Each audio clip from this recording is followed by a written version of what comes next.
Factory games, at their core, are games about building factories. So why are you spending so much time not building your factory while playing a factory game? It's probably because you're playing a 3D factory game rather than a 2D one. In this video, I will compare the two perspectives across 3 categories: challenge, quality of life, building speed, difficulty, introduced by the perspective, visuals, and performance. In the 2D corner, we have Factorio, and in the 3D corner, Satisfactory. These are the biggest games in their respective categories and should give a good idea of what each category is like.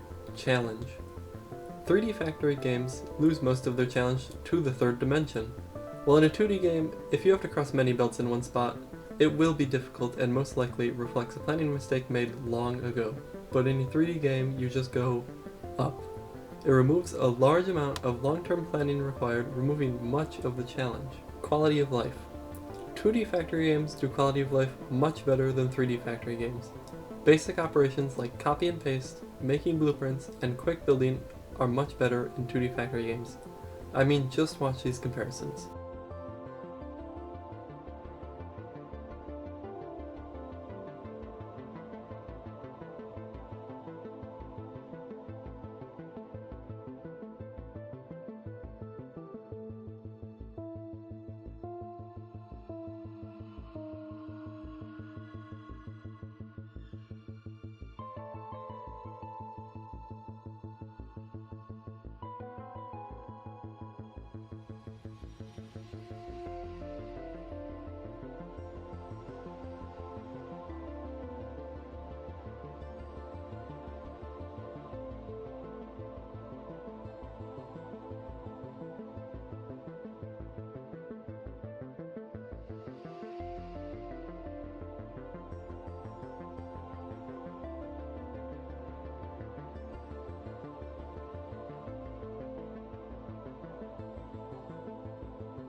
Difficulties of the 3D perspective.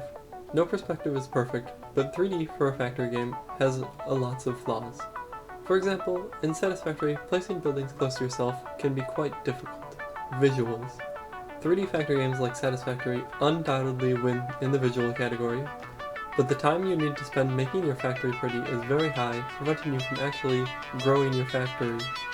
The pretty visuals of the 3D factory games does come at a cost, causing low-end machines to struggle to run games like Satisfactory. 2D games do not have this problem to nearly the same extent, of course still being demanding, but significantly less so. Unless you play factory games to make a pretty factory, there's almost no upside to playing a 3D factory game over a 2D one.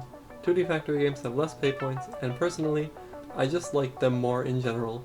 Anyways, thank you for listening to my opinion on things that don't matter, and have a good day.